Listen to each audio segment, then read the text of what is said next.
Bonsoir, merci de nous suivre sur Al24 News, la chaîne internationale algérienne.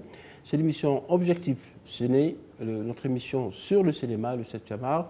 Nous sommes à Annaba, dans l'Est algérien, le nord-est algérien, et nous avons le plaisir d'accueillir ce soir M. Mohamed Benjebour, expert en audiovisuel, expert en cinéma. Merci d'avoir accepté notre invitation, Mohamed. Merci à vous de m'inviter, je suis très honoré. Et je pense que pour ce festival d'Annaba, c'est la première fois que vous assistez, invité donc, à cette édition de 2025, où c'est l'Espagne qui est invité d'honneur dans cette édition. C'est la première fois que j'assiste même à un festival de cinéma en Algérie, à la première fois. À titre professionnel. Et je suis ravi d'être là. Je viens très souvent, je suis algérien de France, mais habitant en France, mais je viens très souvent en Algérie, 3-4 fois par an. C'est la première fois pour des raisons professionnelles. Et donc c'est une occasion aussi de rencontrer les professionnels algériens, et, méditerranéens, européens, arabes qui assistent à cette 5e édition du festival. Vous avez déjà rencontré quelques artistes, comédiens? Oui, j'ai rencontré Salah Aissad qui est arrivé aujourd'hui. Réalisateur. Le réalisateur, son frère producteur. J'ai rencontré un certain nombre d'acteurs aussi algériens. Fouad Trifti aussi qui est un agent.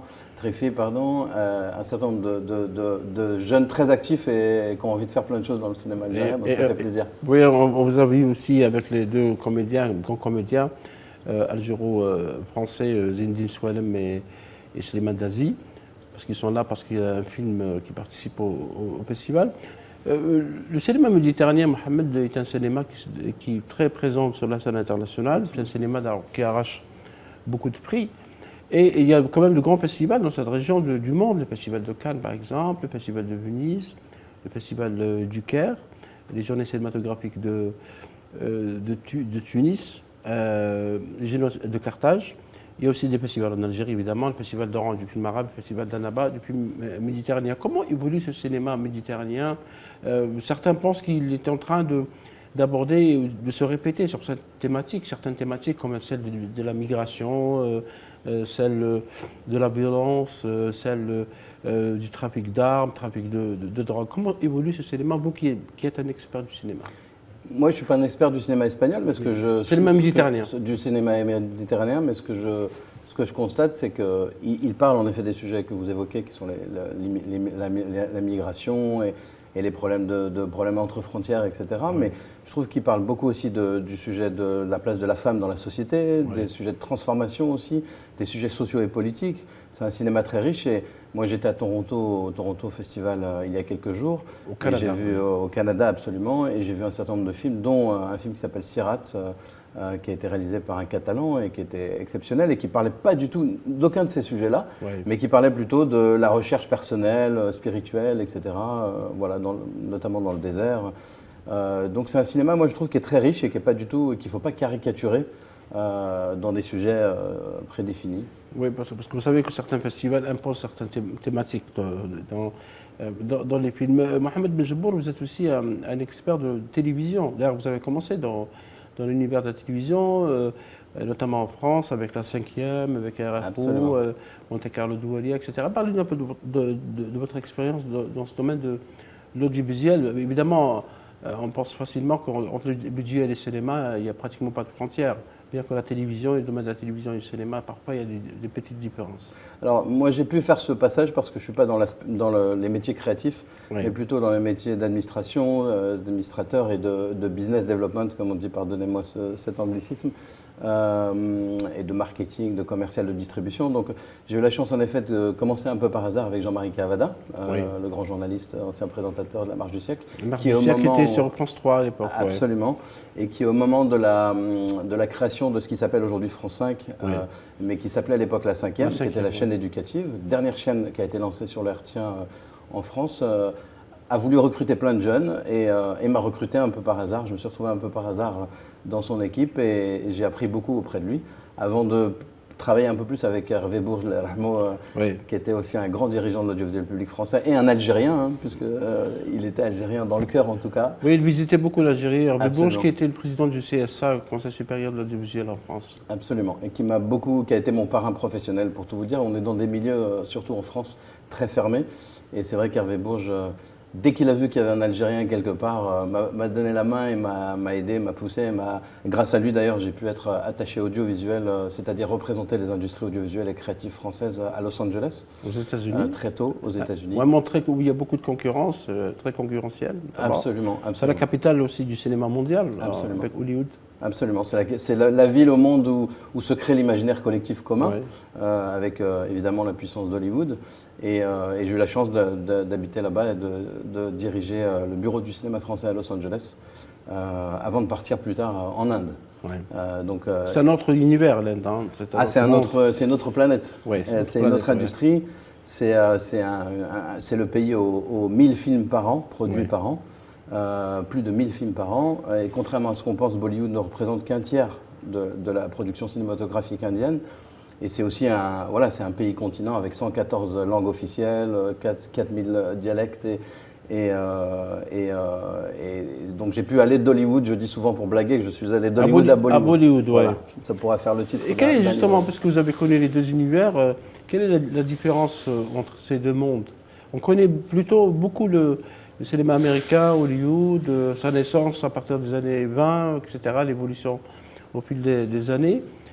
On connaît Bollywood à travers certains films qui ont marqué un peu plusieurs générations. Je ne vous parlerai pas bien sûr de Janito, que tout le monde connaît, au Mangala, la paix des Indes.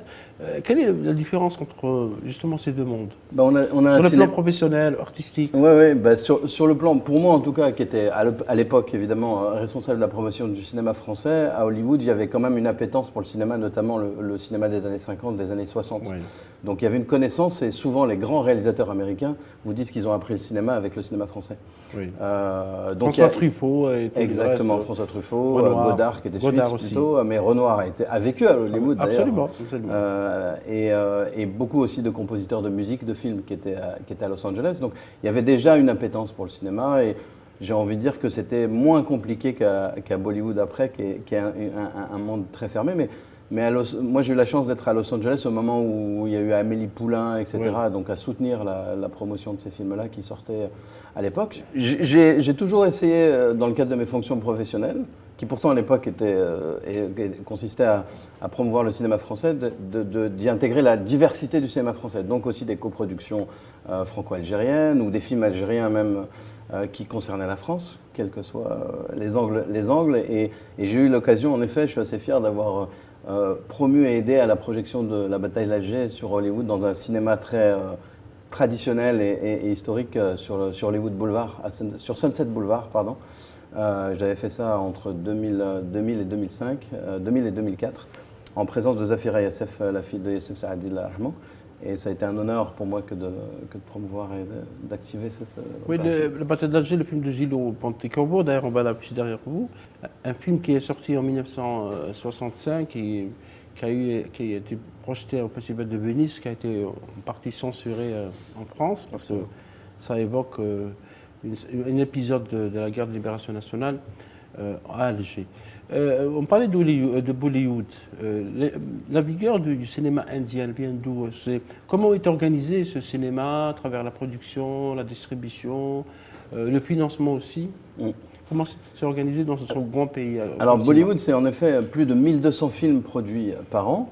Un tiers à Bombay, mais le reste dans des régions. Hein. C'est un cinéma très très diversifié, avec le film de Bollywood qui est un peu plus prenant, à la fois sur le plan national, mais aussi international, parce qu'il est très axé sur le divertissement, l'entertainment, comme on dit, et très visuel. On blague souvent sur le jeu des acteurs de Bollywood, qui est très poussé, mais c'est aussi parce que beaucoup d'Indiens, en fait, voient des films de Bollywood sans comprendre le hindi, puisque c'est simplement une des langues du pays. Oui, parce qu'il y a beaucoup de langues, oui. Absolument, il y a énormément de langues, il y a 114 langues, je le disais tout à l'heure, officielles.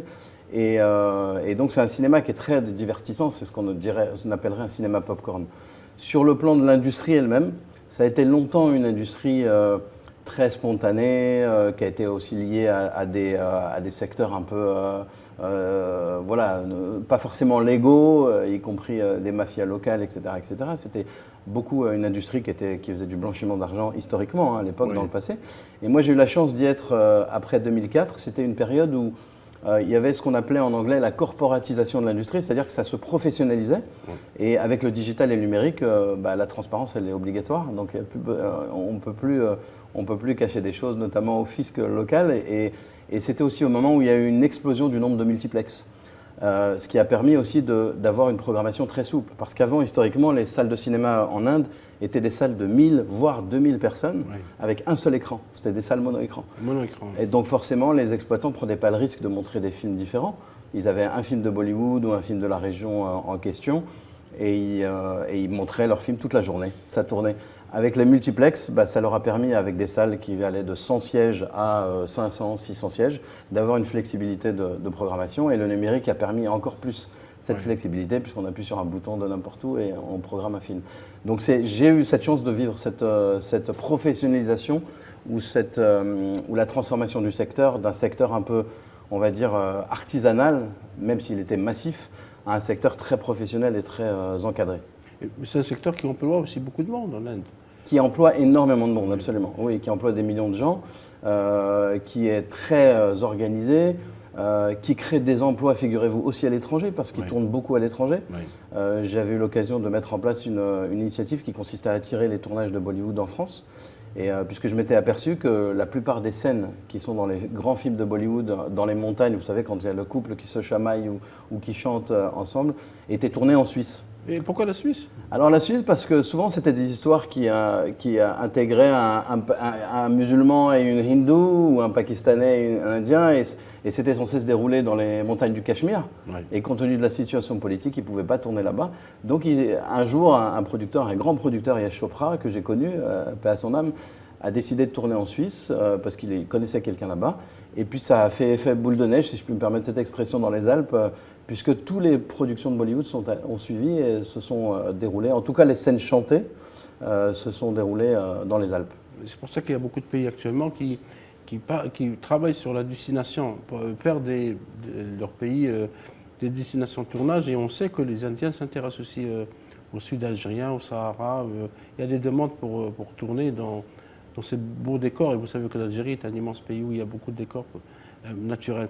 Le cinéma indien, il s'exporte aussi en Asie.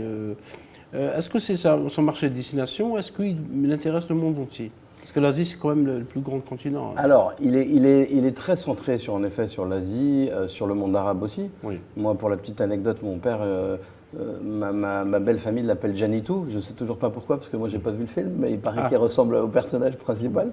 Mais il sera content. C'est un film qui est sorti dans les années 70. Oui, exactement. Mais en effet, dans le monde arabe, beaucoup de gens ont grandi avec les films de Bollywood. Mon épouse est née et a grandi à Boufarik, elle a grandi avec le cinéma indien aussi, et le cinéma égyptien.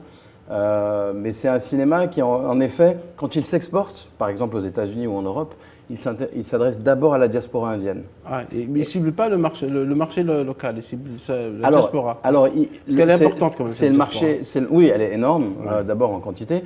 En France, par exemple, c'est un bon exemple. Là, on va parler de nous, des Algériens, des Maghrébins et des Arabes de France. On est de plus en plus une cible pour eux et un marché pour eux. Parce qu'évidemment, il y a cette connexion avec la culture indienne qui est très importante entre la culture arabe et la culture indienne. Donc, et pour la petite histoire, le film Soula, qui avait été réalisé par Salah Issad, je m'étais permis de le soutenir pour la distribution du film en salle, et on avait été soutenu par un distributeur qui d'habitude distribuait des films indiens en France, et qui s'était intéressé à Soula et qui nous avait aidé à avoir plusieurs écrans. Et c'est facile, par exemple, pour un film algérien qui marche très bien, disons, en Algérie, en Europe, en Afrique, de pénétrer le marché indien, d'aller dans les salles. Est-ce que la distribution d'un film étranger est facile?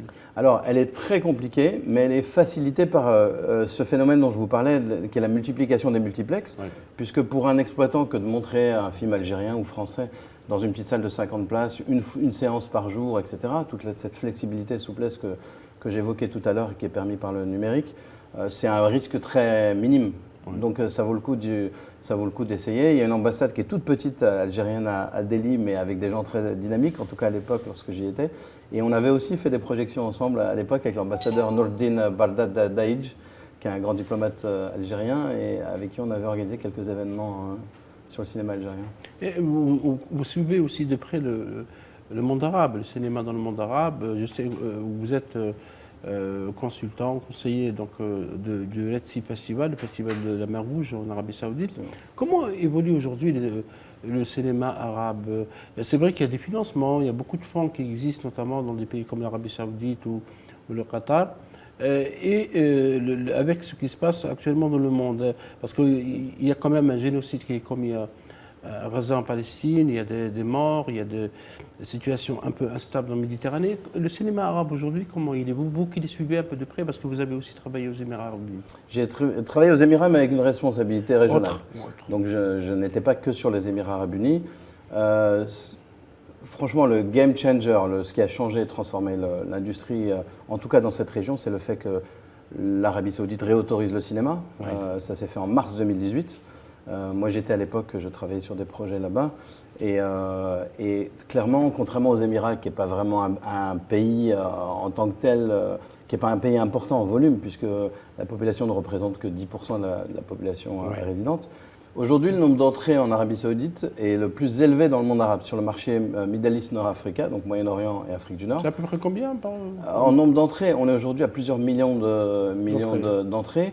Parce qu'il y a une demande, des passions, il y a une demande, une envie. et puis ça a été, voilà, il y a une envie, et puis c'était fermé pendant nombreuses années. Et donc, il y a aussi énormément, plusieurs centaines d'écrans. Et ils ont pour objectif, d'ici 2030, dans le cadre de la vision 2030, d'avoir 2500 écrans sur le marché. Je crois qu'ils sont à 1500 ou 1600. Mais c'est en l'espace de 5-6 ans seulement. En l'espace de 7 ans. Oui, 7 ans. C'est très court.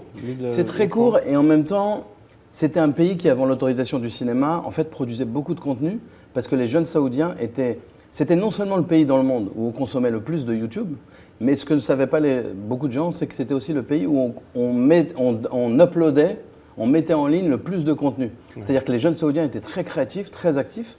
Et moi, j'avais travaillé sur la première participation saoudienne au Festival de Cannes en 2018, lorsqu'ils ont créé le Saudi Film Commission, qui est le CNC local.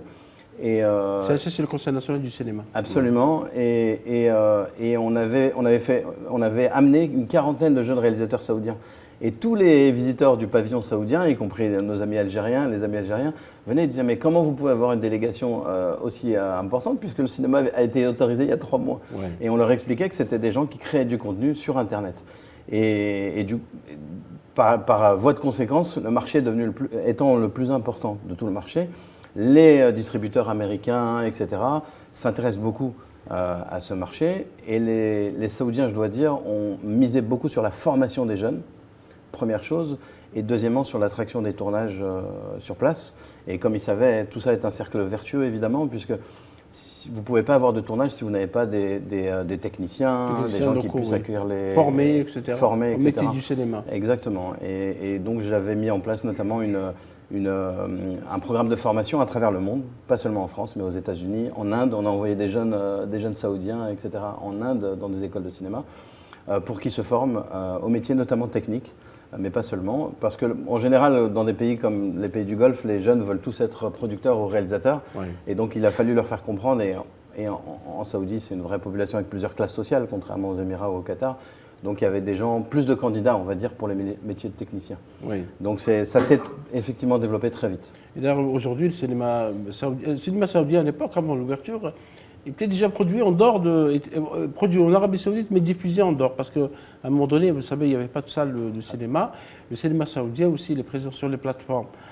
Aujourd'hui, en Algérie aussi, M. Benjebour, puisque vous êtes un spécialiste, il y a une volonté de relancer ou de lancer une véritable industrie cinématographique. Il y a un institut supérieur du cinéma qui a été créé. Il y a un conseil national du cinéma qui vient d'être créé. Ça date de 2-3 mois, qui n'est pas encore lancé, mais qui va être lancé. Quelles sont, selon vous, les conditions pour une véritable relance d'une industrie cinématographique algérienne, un pays qui a quand même un héritage, qui a une histoire. L'Algérie a donné sa première palme d'or au cinéma africain et arabe en 1975 avec Mohamed Lakhdar Hamina, on célèbre pour le cinquantenaire, a donné aussi le premier Oscar du film étranger avec le film Z de Costa Gavras. Quel est donc le meilleur moyen de lancer une bonne industrie cinématographique solide? Alors d'abord, j'ai envie de dire que l'Algérie est un pays, pour moi, comme dans beaucoup d'autres secteurs, qui naturellement devrait être un pays très important, et déjà un pays par ses talents, etc., très important dans le cinéma. Pourquoi? Parce que d'abord, on a plein d'histoires à raconter, il y a une richesse et une profondeur d'histoires à raconter, Et je suis ravi que les ambitions soient aussi fortes aujourd'hui, parce que je pense que si on ne raconte pas nos propres histoires, nous-mêmes, personne ne le fera à notre place. Absolument. Et si jamais ils le font de mauvaise manière. À leur manière. À leur manière. Et donc je pense que c'est essentiel que le président Tebboune ait annoncé avec toutes ses équipes cette ambition. Je pense que les conditions, c'est clairement de faciliter les procédures pour les talents et les créatifs, parce qu'il y a énormément de talents et de créatifs, il y a énormément d'histoires. C'est la formation des jeunes, évidemment. Je pense qu'on gagnerait aussi à accueillir beaucoup de tournages. On a quand même un des plus beaux paysages au monde, Absolument. plus diversifié aussi au monde. Moi, je découvre encore des paysages en Algérie, et pourtant je me targue de bien connaître le pays en tant que tel, même si je n'ai pas connu toutes les régions. Et il y a des lieux exceptionnels qu'à mon avis, les producteurs d'Hollywood seraient ravis de venir tourner. Et l'idée n'est pas d'attirer Hollywood pour attirer Hollywood, c'est simplement pour faire monter l'ensemble de l'industrie cinématographique algérienne, parce que c'est avec les collaborations, des coproductions, que l'industrie pourra aussi s'élever. Donc la formation des jeunes, forcément, la mise en place de fonds et de soutien aux jeunes, mais avec des procédures simplifiées, et puis évidemment l'exploitation et la distribution avec des salles rénovées et multipliées sur le territoire. Ça, c'est essentiel. Est-ce que l'Algérie doit être présente dans les plus grands festivals du monde? Vous êtes dans l'un de ces festivals qui est en train de monter dans l'agenda, donc dans l'agenda international du cinéma, le festival du Red Sea. Est-ce que l'Algérie doit être présente dans ces grands festivals, être dans le marché pour les rencontrer les professionnels, etc. Parce que vous savez que pendant longtemps, on a été absent de ces espaces, de ces rendez-vous du cinéma. L'Algérie doit absolument être présente pour une première raison, c'est que dès que je parle à des responsables dans les pays du monde arabe, y compris de ceux du Golfe, y compris de pays, on me parle du cinéma algérien. On me parle de l'Akhdar Amina, on me parle de Z, mais on me parle aussi de Rachid Bouchareb. On me parle, moi je me souviens aussi d'avoir soutenu la projection au Festival d'Abu Dhabi ou de Dubaï, pardon, du film de Salem Brahimi. Oui. Et maintenant ils vont venir. Il y a un certain nombre de films aussi que j'ai pu aider à promouvoir dans ce cadre-là. Et il y a vraiment, dans l'imaginaire collectif du monde arabe, un vrai respect pour le cinéma algérien. On parle évidemment de la bataille d'Alger, toujours. Et je peux même vous dire une anecdote, c'est que le président du Red Sea Festival, lorsque Monsieur Beltiour, qui vient de rejoindre et que je connais bien et qui m'a demandé de le rejoindre, la première chose qu'il m'a dit quand ses équipes lui ont dit on pourrait faire un pavillon des cinémas arabes, il m'a dit mais vous, l'Algérie, vous méritez un pavillon pour vous-même. Oui. Si vous pouvez le faire, ce serait mieux. Essaye de convaincre l'Algérie de venir, ou en tout cas on a envie de faire des choses avec eux. Donc non, je pense qu'il y a une vraie attente et que tout le monde serait ravi d'accueillir ça.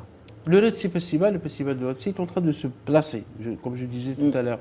Quelle est l'ambition de ce festival qui a été créé il y a quelques années seulement? Parce qu'on connaît dans le monde arabe, le festival de catégorie A, c'est le festival du Caire. Il y a aussi le festival de Luxor, le festival d'Al-Gouna. À un moment donné, il y avait un festival à Abu Dhabi et Dubaï, il n'existe plus aux Émirats. Il y a aussi un festival à Beyrouth, en Algérie, en Tunisie, un peu en Libye. Mais le Red Sea est en train de monter. On voit qu'il monte, il attire les grandes stars du monde, et il coproduit ou il contribue parce qu'il a un fonds. Quelle est l'ambition de ce festival de Red Sea, puisque vous êtes dans le staff? D'abord, je veux expliquer qu'il y avait aussi le Doha Tribeca Festival qui existait, qui était avec une débauche de moyens. Le Doha, il y a toujours le Doha Institute qui donne de absolument, qui est très actif et qui est très bien et très qualitatif. La différence entre la Saoudie et Dubaï et Abu Dhabi que vous citiez par exemple dans le début de votre propos, c'est que Dubaï, les festivals de Dubaï et Abu Dhabi, à mon avis, avaient un rôle de placer sur le plan touristique. Uniquement. Uniquement. Il n'y avait pas de contenu réel. Il n'y avait pas d'ambition il n'y avait pas d'ambition de créer un écosystème cinématographique pour la simple et bonne raison que le pays ne peut pas absorber un écosystème. La population est très petite et donc il n'y avait pas la possibilité de créer un vrai. Donc il n'y avait pas d'ambition de l'industrie cinématographique. Le Red Sea fait partie des projets de Vision 2030. Et comme vous le savez peut-être, le ministère de la Culture saoudien représente en pourcentage du budget global du pays le plus gros pourcentage d'un ministère de la Culture dans le monde. Oui. Et quand à peu près à combien? Alors, en pourcentage, oui. C'est largement plus de 5%, quand on sait qu'en France, c'est même pas 1%, ou à peine 1%. Donc là, on est à 5, 6, 7, voire 7%. Je n'ai pas les chiffres exacts, mais c'est très élevé. Et pour une simple et bonne raison, c'est qu'ils ont compris que c'était pas seulement... Alors c'est important pour le soft power évidemment et pour l'influence et le narratif qui peut être fait sur le pays et sur la culture à travers le monde, mais c'est aussi un secteur économique important. Moi, j'aime à rappeler qu'en France, l'industrie cinématographique emploie plus de salariés que l'industrie automobile, par exemple. Oui.